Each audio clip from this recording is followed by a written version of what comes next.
So firstly, why did you spend so many years studying human behaviour? And then what made you write this philosophy? Well, I got drawn into the behaviour aspect by chance, really. I've been an engineer all of my life, and like most people, I've had fortune and misfortune along the way. Was that through various events in my life, it caused me to question perhaps why I did the things I did. I wasn't doing the things that I wanted to do, and in that in amongst that searching, I found more questions, really. And what that led toward was kind of studying different areas for my own benefit, for my own growth. And then it caused me to notice in others where there was or wasn't improvements in that area. Because, to get on, I've always kind of role modeled to some degree, because it's the fastest way of learning, of course. And what I found was that it was surprising, particularly in the environment that I worked in, where there were so many different levels of intellect, different levels of education, and yet at some point everybody seemed to fall foul of the fact that they didn't execute on what they knew. And so that was comforting because it wasn't just me, but it caused me to look around at quite why that was the case. And one study led to another and another and another. And before I found, there were just more and more questions, and it became more and more fascinating. And of course, the more I found out, the more I tended to look at myself, and the more I tended to analyze others, not just in the work that I was doing, but in how people were behaving, why they were doing the things they were doing, and what caused particular reactions. And I found the whole thing just really fascinating. I would say really that's what it was. It was kind of scratching an itch to start with for my own personal development. And then that just rolled into something that was just so incredibly engaging and intriguing, because just as you think you found the answer, then somebody would almost do something in the complete polar opposite, and it's like, oh, there's got to be more. And then you read another study and they'd look at it from a slightly different degree. And then various training, lots of mentors, and then I found I suppose 2 or 3 mentors that really spoke to me. And so I found that my learning escalated rapidly, because I was able to then start to focus in on particular routes and ways and causes. And then, of course, I studied in those areas to further my learning. And then I found that compounding in my life, how things changed. And then from there, I started Be Outstanding, because I was able to share with some others and see some tremendous results. And that not only fed my fascination with activity and brain and biological responses and just the essence of being, but it was incredibly rewarding when you see somebody, when they see something, when there's just a subtle change, when suddenly their life just changes course, all because of a conversation or just a moment of choice. And and that blew me away, because I wasn't anticipating that. I was thoroughly engrossed and enjoying the studying, but that warm feeling that you get when somebody makes a change for their better was just unexpected. And that is a real, that's a real drug. That's what makes you come back for more, because when you see all the things that I felt, suddenly you see in somebody else. And of course, when you see it in somebody else, it's completely different. And then you see it in somebody else, and then somebody else, and it's like I need more of this. And that's really what it is now. So it's the fascination coupled with, frankly, the intense, selfish, great feelings that I get from being able to help people to look at things differently, to see a different way. It's really just don't know, indescribable. It's really something special. And that led me on to more recently writing the philosophy around Be Outstanding. So what I've seen through mentors and studies and people and myself is that there's a sequence that we go through in that growth cycle before we go to another level and then another level. And I personally don't think there is no end to this. So it's going through the sequence of events before you get to another level. And then you go through those same sequence of events, but from a different viewpoint, and then another sequence of events, and so I suppose bringing in the engineering element of me, there's a process involved in getting up this ladder, a ladder which of course has no end and goes in no particular direction, because everybody has a different want, a different desire, a different view of success, a different view of performance, a different view of more. So these ladders are kind of twisting and bending and going all over the place. But between each rung is this same sequence of events which the philosophy is written around. So that's why it's called the 8 doctrines of human expansion, because that's the process that you go through as you go through, up and through this life ladder. The central ideas in the book is that you've never met a human being without potential. So what makes you so convinced of that? Because of the thousands of people that I've met, I've never met anybody who doesn't have potential. That's the evidence. There are billions of people in the world, and I haven't met them all, but I've met a lot of people, and I've never met anybody who didn't have potential. I've met people who believe that they didn't have potential. I've met people who believe they didn't make the most of their potential. I've met people who believe that they've worked through all of their potential and they don't have any more. But I've never met anybody who didn't have potential. And my personal belief is that potential is the gift that we are all given. You're born and you have potential. By virtue of the fact that you're alive, you're given this gift of potential. What you're not given is how to use it, a manual, a shape, a direction, and anything, which is why we're all different. And as you go through the levels, I kind of explain why that is. But I see potential as, and it takes me back to when I was small. I used to love Bruce Lee because the fighting and everything else, it was just outstanding. But he had a saying, and I'm not even sure if it was actually his, but his saying was to be the water. And of course, in his explanation, as I understood it, he was talking about flow and adaptability, and that's what made him fast, and that's what made him so unique in his fighting style. But I see human potential as water. It's neither good nor bad. The water can cut through steel, and at the same time it can wash you clean. It's such a unique thing that we have here on Earth. Water is essential, and for me it represents beautifully what human potential is, because we are water. It's without form. You put water in a gully, it becomes a river. You put water in a bowl, it becomes a reservoir. You put water on the edge of a cliff, it becomes a waterfall. It is what it is. You put it in a glass, it's a glass of water.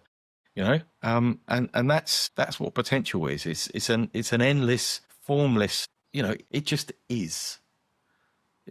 And we all have it, and it's for how we take the other steps through life, in terms of how we containerize that, how we direct it, how we lean on it, use it, keep it malleable, direct it, in terms of whether it becomes something that cuts through steel or whether it becomes something that is a puddle. It's all water, and it all has very different meaning. It all has very different ability. So that's probably sounds a little jumbled, but that's how I look at potential. I believe everybody has it. I believe that is the gift of life. The moment you come out, I was going to say you get your bottom smacked and you take your first breath. Of course, we know that that's not true, but I think we all understand what I mean by that. But at that moment, you bring with you this gift that is potential, but that gift is formless, and it's there for you to develop. So if you think potential already exists in all of us, then why do so many people feel broken, incapable, or behind in their life? I mean, that's a good question. Feeling broken, feeling incapable, feeling behind, feeling less than has nothing to do with the potential itself. That isn't a reflection or a truth in any fashion that suggests there isn't potential. All that is a story that a person has developed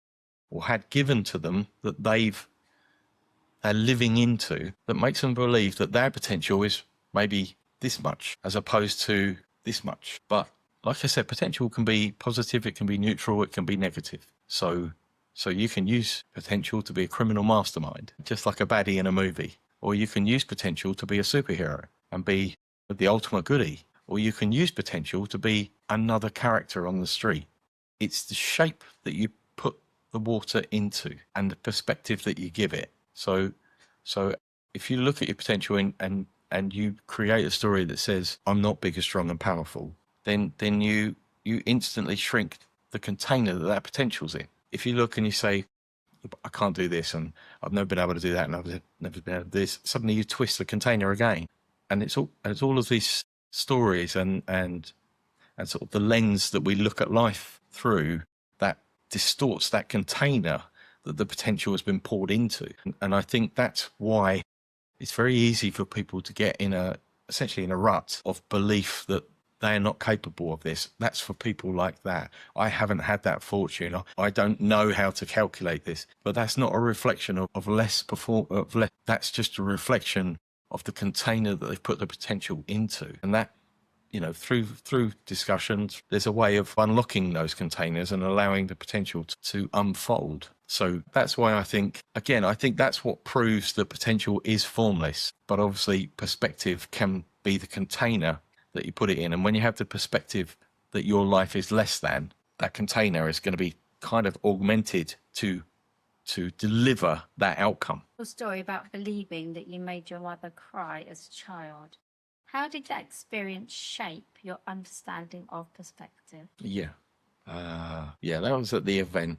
When I was younger, I was born with bow legs, and back in those days, because I'm old, it was quite agricultural in terms of the mechanism to straighten them. And so I used to have to go to bed in these boots, kind of like Forrest Gump type boots that had bars between them that would hold my feet in a particular position through the night so that my legs ultimately, it was held my feet in a position. So of course that aligned my ankles, my knees up to my hips, because when you're young, your bones are malleable. So through the inability to move them, your bones would naturally come back to shape. Yeah, I was young. I don't particularly remember any pain. I remember the disdain of having to wear the boots, because of course it meant when I got out of bed, I was on my hands and knees having to crawl to the toilet kind of thing. So it's like you can imagine, it's like good across the landing. So it wasn't a pleasant thing, but obviously putting these things on was hard on my mum because she knew that they were doing me good, but at the same time she could feel my pain of having to wear them. And it's a funny thing, when we love one another, we feel the pain for that person. When in my case, I wasn't particularly feeling any pain. It was just annoyance of the boots because I was, wanting to run around and be a kid. So, I think feeling that pain was what made my mum cry. But of course, at the time, my association was that because I had buckled legs, I made my mum cry. So the perspective was, again, it was a mismatch between the actuality, but my lens was that, if I hadn't had this leg the way it was, these legs the way they were, then my mum wouldn't be crying, right? Because that made complete sense to me. So in my mind, I was the cause of my mum crying. But in her mind, of course, she was crying because of what I was having to go through wasn't what she wanted me to have to go through. So a complete mismatch. But of course, that perspective it's that perspective that shapes our life. It shapes my potential.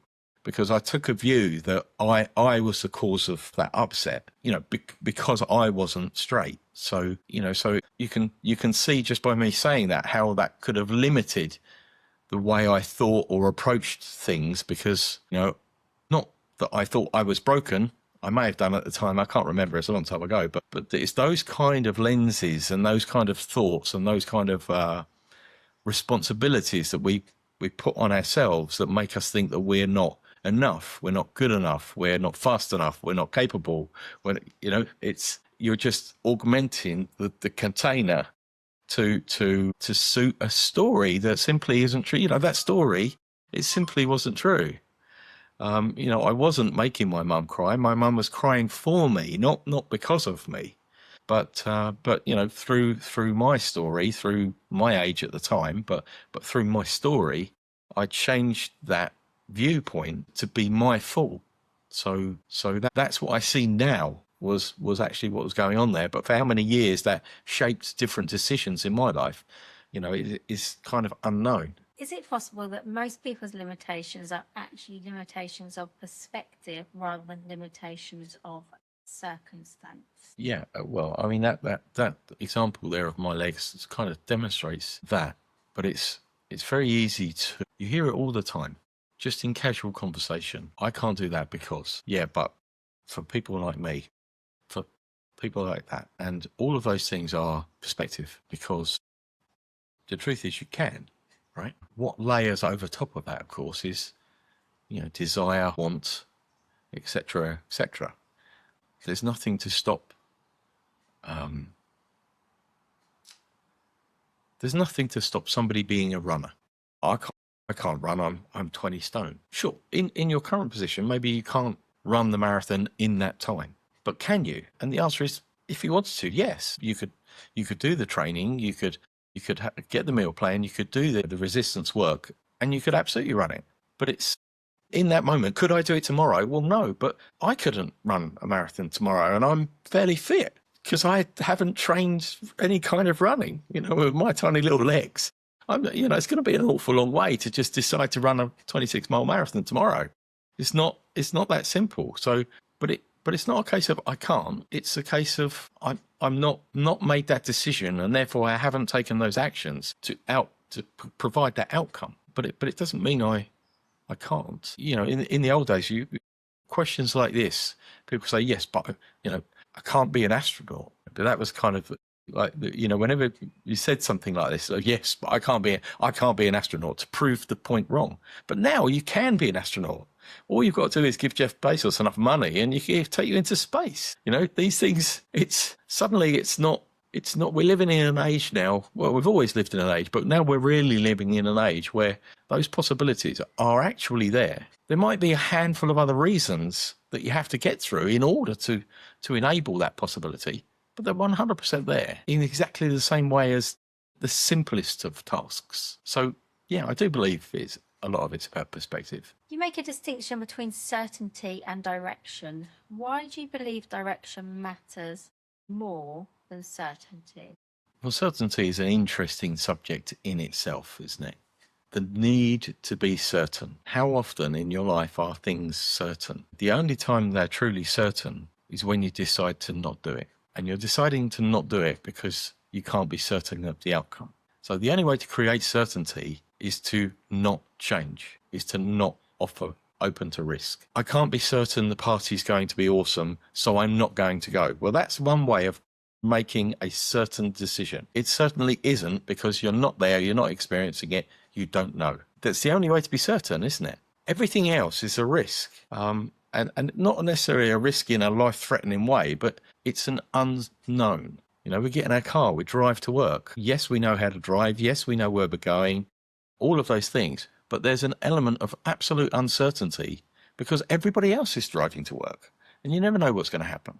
But we don't think of that as an uncertainty, as a risk. So certainty in itself is a very peculiar term. You can only be certain that you're going to die sometime. But even then, you can't be certain of when. It's a really bizarre concept. So the need to be, it's nice to have willpower to say, I will succeed. But when you're saying that there is no guarantee. All you know is that you're going to apply every ounce of your potential, your will, your desire, your effort, your focus to try. But there's no certainty attached to that. You bring a level of you remove an amount of self-doubt by telling yourself that I'm certain I'm going to make it. But the truthful question and answer is, can you be certain you're going to make it? Well, I can't be certain I'm going to make it, but I can tell you that I'm damn well going to try. That's as close to certainty as we're going to get. When you break that down, what's somebody really saying? They're saying, I've set a course, I've set a direction, and I'm going to put everything into this direction for that outcome. So we've proven that it isn't certain by asking that simple question, is it true? So what we're left with is direction. And that's why direction matters more than quite frankly, anything else. If you set your course of direction on what it is that you desire, what it is that you want, what it is that you've decided upon, then you're always going the right way. So you create a level of certainty that I am going the right way for me. Even though you don't know you'll get there, you don't know when, all of the uncertainties are stacked up. But because you're going in the direction of the torchlight, you know that you're going the right way. And that gives you a certain feeling. So that's how I see the relationship between certainty and direction. But certainty, I'm not a fan of, because there's so few things that you can be certain of when you really break them down. But we live in a world where, frankly, we're all encouraged to be as certain about everything we possibly can, because certainty eliminates risk. Well, it also eliminates excitement, because you can't be certain I'm going to have a good time. How many New Year's Eves have you been on and they've been an absolute horror show? But then you go on one, or you go to a party, or you do something, and it's an amazing night, right? And it comes out of the blue, out of nowhere. It wasn't expected. It's a proper out night. And then what do? You have to recreate that next time, don't you? So you say, right, girls, right, guys, we're going to do this. We're going to do it just like we did before. And we're certain, then we'll be certain we'll have a good time. It is not the same. It's never the same. So certainty is a comfort blanket that doesn't, frankly, do anything for you, other than probably keep you smaller than you could be. Say the saying, direction changes everything. So what does that actually mean in practical terms? Yeah, I mean, that's the tagline to my business. Direction changes everything, because just going on from what I was saying about direction and certainty, by changing the direction, you instantly change your viewpoint of the world, or your place in the world, the decisions you make, the priorities you make. With the most subtle of shifts, it changes everything. You imagine a tractor, right, going down the field in the ruts, and you just turn it a fraction, and for a while it's going to be bouncing up against the ruts, and then suddenly it's out of the ruts. Before you know it, let's roll on hours, minutes, hours, weeks. The tractor's in a different field with a different viewpoint. That's why direction, it changes everything.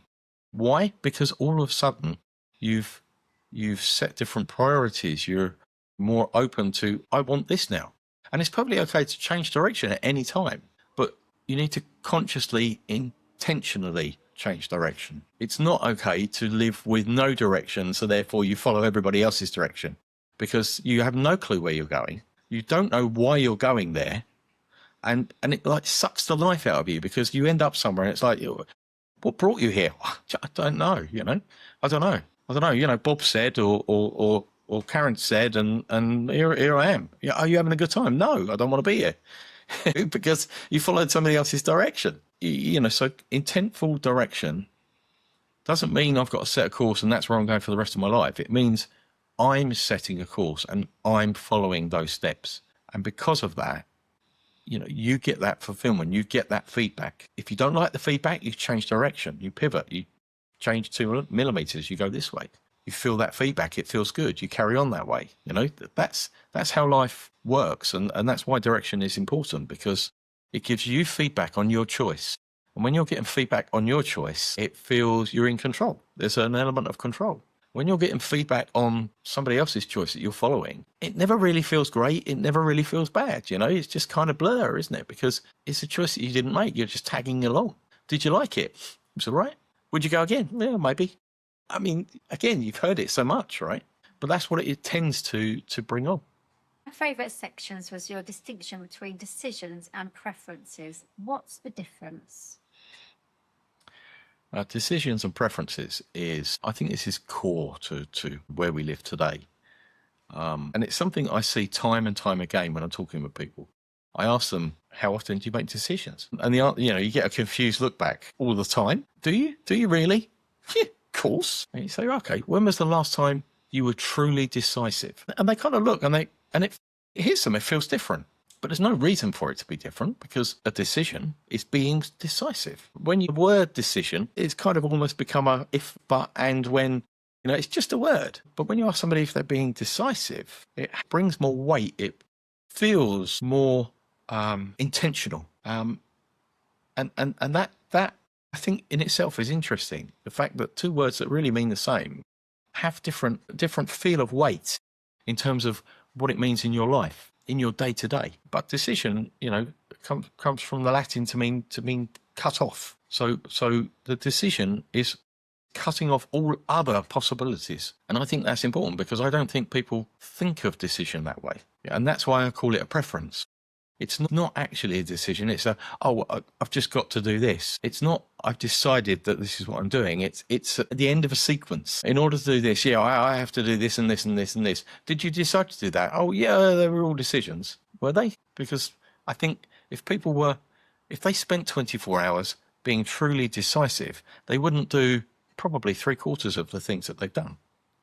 But they do them because of something. Oh, I have to keep my job. I have to. So they're not actually decisions, are they? They're preferences in a sequence of probably automated responses that keep their life where it currently is.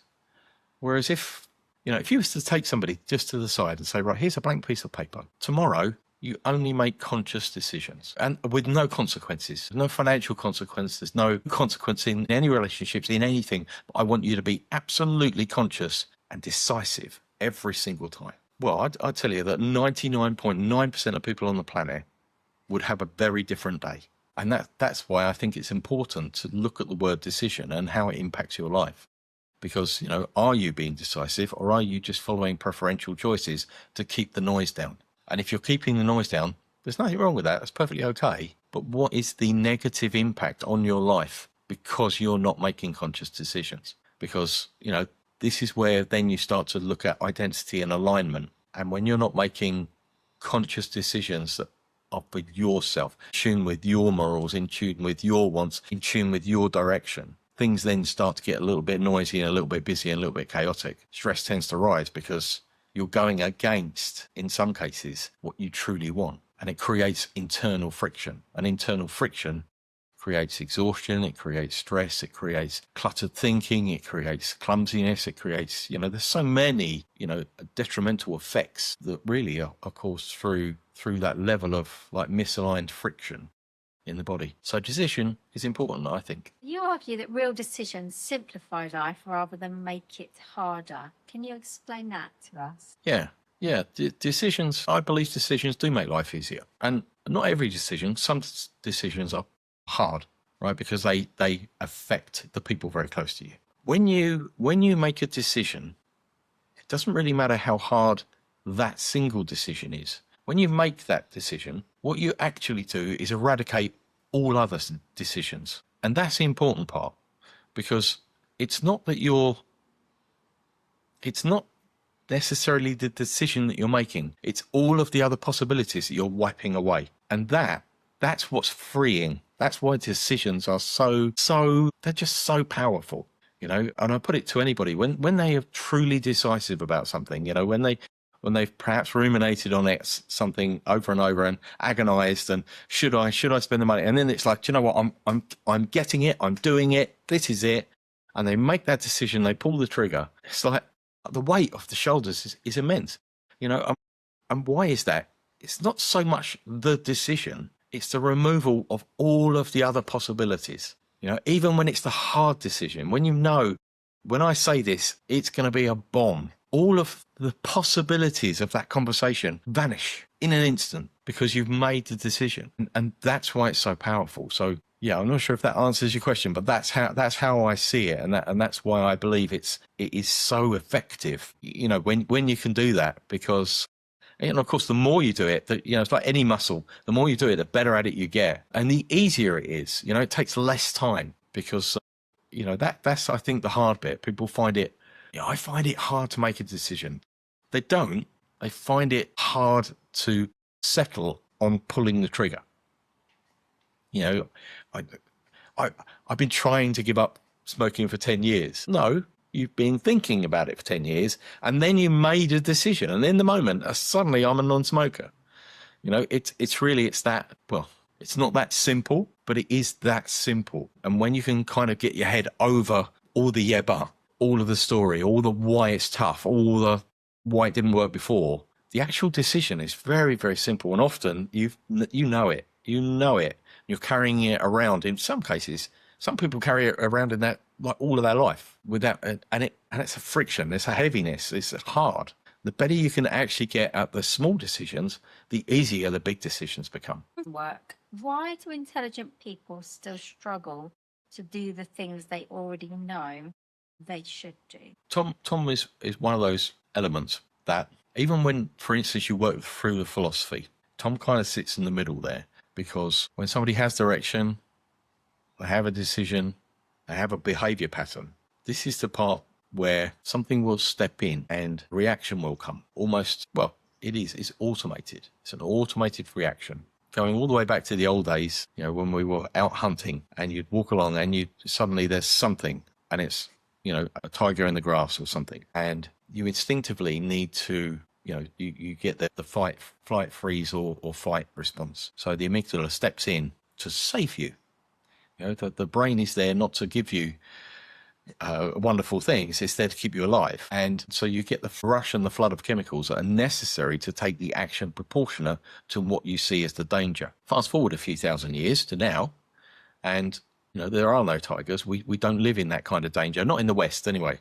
We don't live in that kind of danger. So what we have instead is a funny look, or a snide remark, or a text message, or somebody not liking a Facebook post, and then we get the rush of chemicals and the same kind of responses, which of course is of no value to us whatsoever, because there's no threat to life, just a level of disappointment or sadness or anger or whatever it is that's triggered those same emotions. So, going back a number of years, Viktor Frankl, he philosophized that there was a space between stimulus and reaction. And of course, he went through some difficult periods.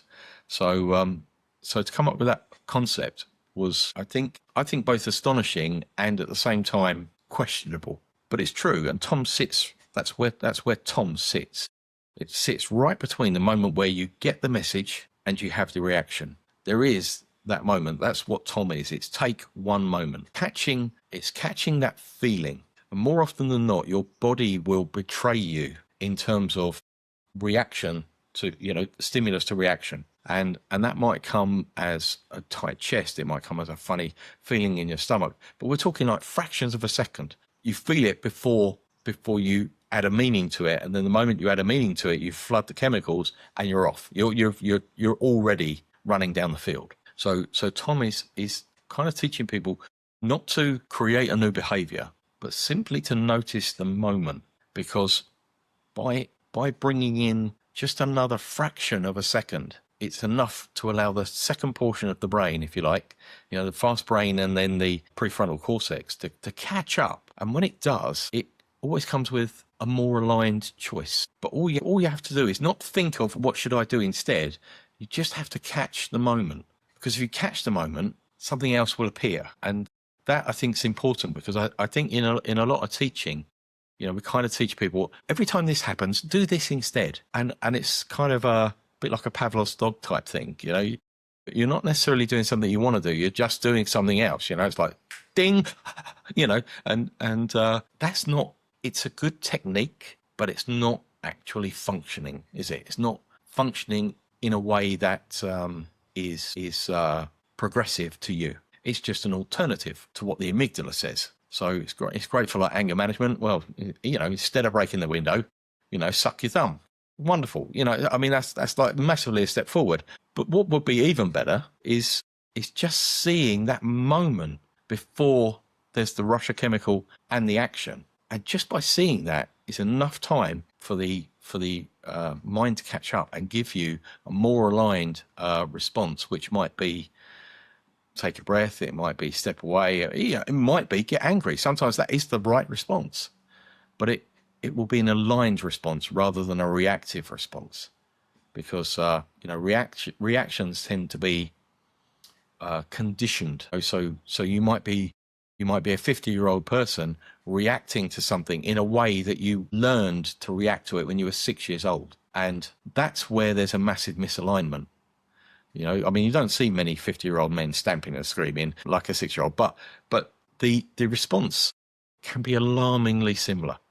And we don't need to be adults running around like children. We want to be curious like children, but we want to be adults performing like the adults, giving the value that we can give, moving forward in the way that we can move forward. So Tom is all about noticing the moment in the body, and that just gives just enough time for a second choice to arrive. So you don't have to follow the reaction, you follow the choice. And of course, that gives you an intentional out. And then over time, it becomes easier and easier to notice those moments. So that's what the take one moment is about. So would you say that that is the one concept that you hope people remember from this entire book, the idea of take one moment? I think take one moment is massively important. That's something that people can frankly take away from watching this interview and immediately start to put into their life, and it will immediately begin to create change. But I personally think there is more. That's it's not a trick. It's a capturing a moment. But behavior and outlook, perspective, all of these things, they really work together as a whole. If you really want to expand all areas of your life, rather than treating a relationship issue or treating an anger issue or treating an anxiety issue, you really need to.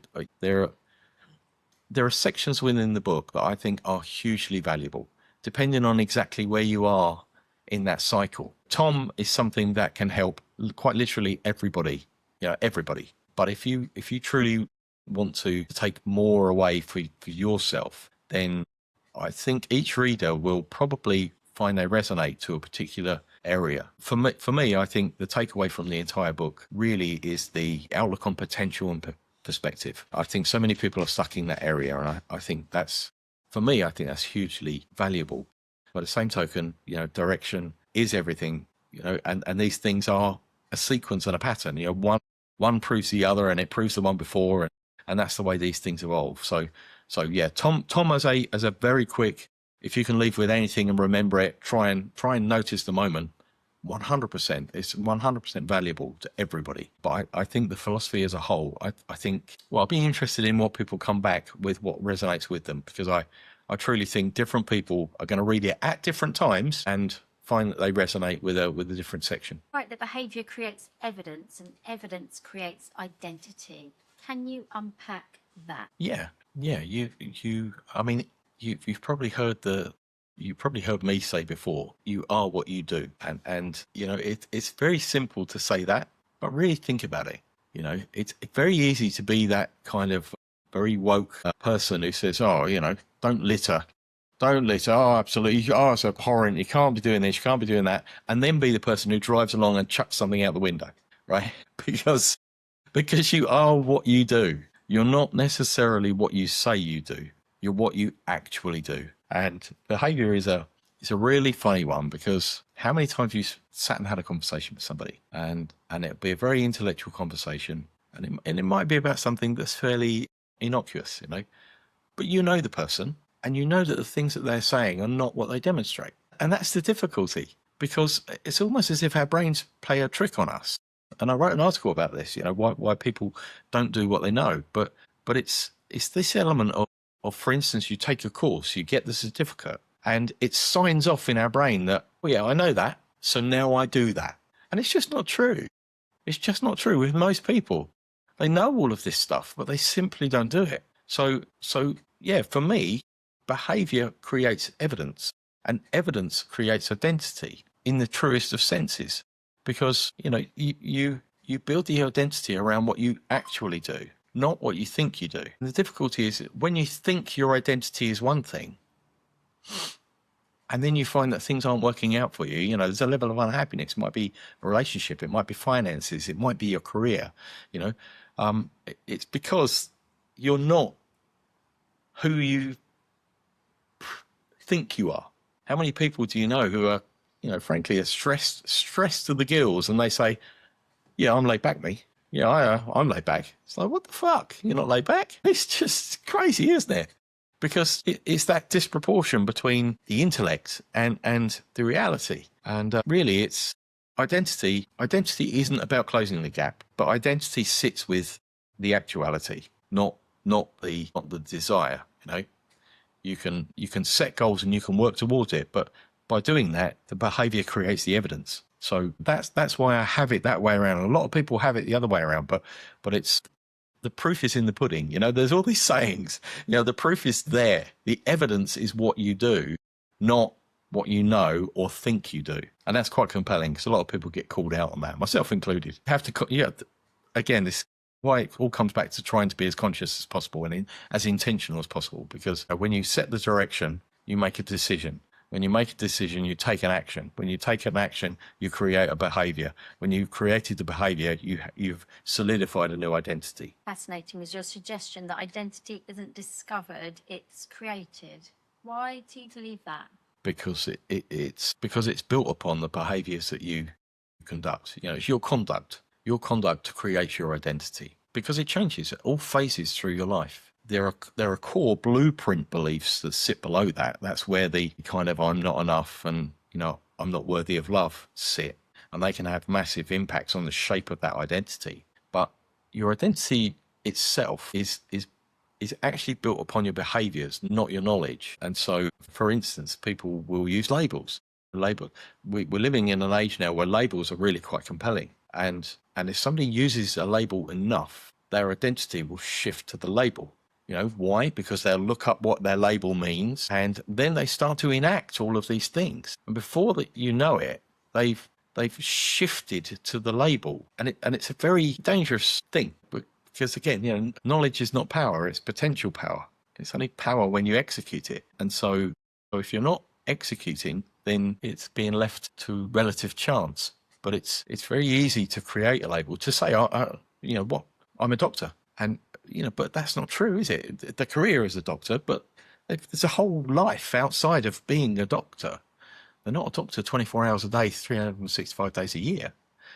So you have to be very careful with what you label yourself or how, you know, you craft yourself, because that's what an identity is. It's the way you craft yourself through thoughts, decisions, directions, behavior, so on and so forth. And you have to be that person all of the time. Consistency wins. So for me, it is created because it's continually evolving through your life. And I think what we find, I think we naturally see that in children. We see children growing. You know, when we're looking at our own children or grandchildren, you see them. You know, they're playful 1 minute, then they're a teenager, and then suddenly they're a young adult, and then they're becoming a professional in some fashion. You know, whether it's you know, they're becoming a tradesman, or whether they're going in this direction or whatever. But they create a level of professionalism in their life, career focus, and then they create a relationship, and then they create different behaviours. It's constantly being crafted until you're about 30.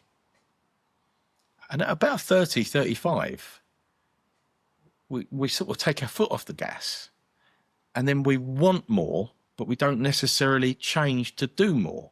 And then we begin to become a little bit disenfranchised and detached from ourselves, because suddenly you're seeing somebody who has it when perhaps you feel that you deserve it. And then you can feel stuck. Then you can, why? I'm trying so hard, but nothing is happening for me. And that's often because direction has been lost.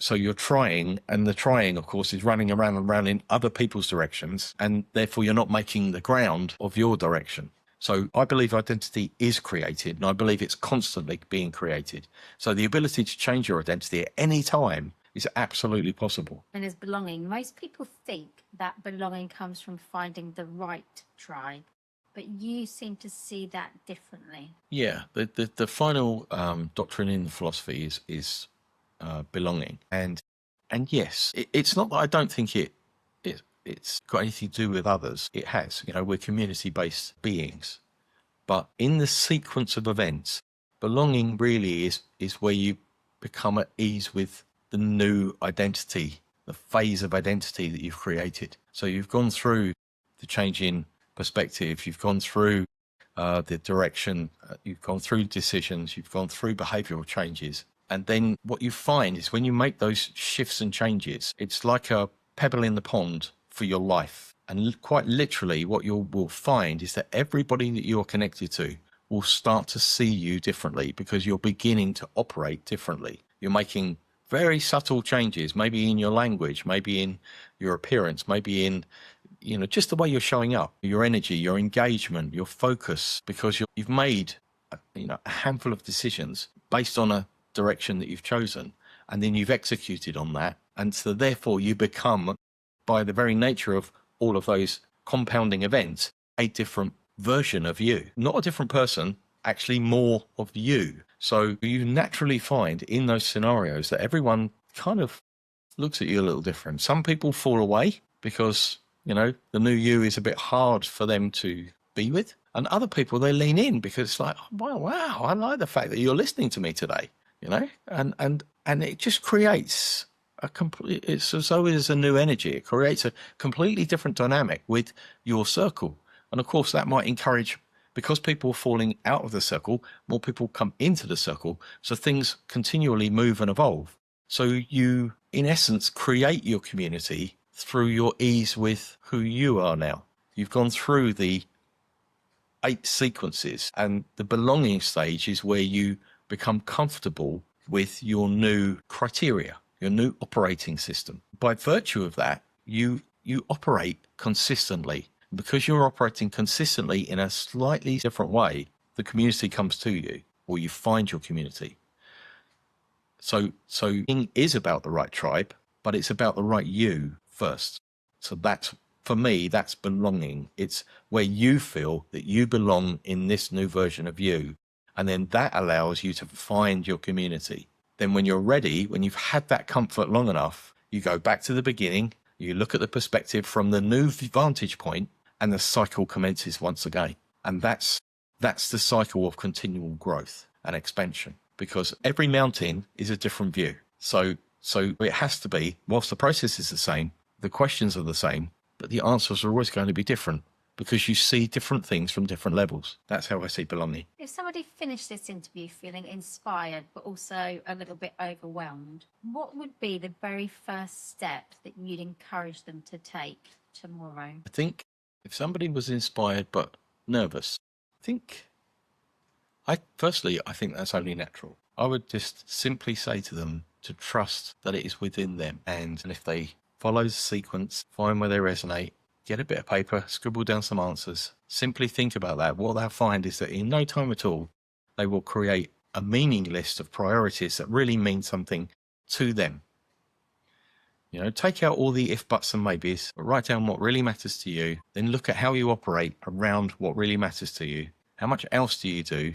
Then simply work on just trying to remove the things that you do that don't really, really matter to you. And before you know it, you will find that you have more time, more energy, more purpose, more happiness, because all of these things are a byproduct of doing what really matters to you.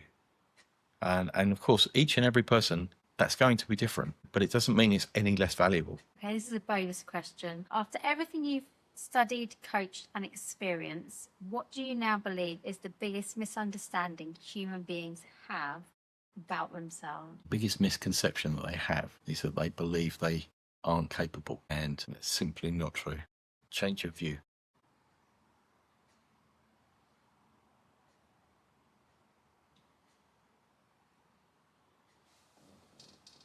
Thank you. I enjoyed that.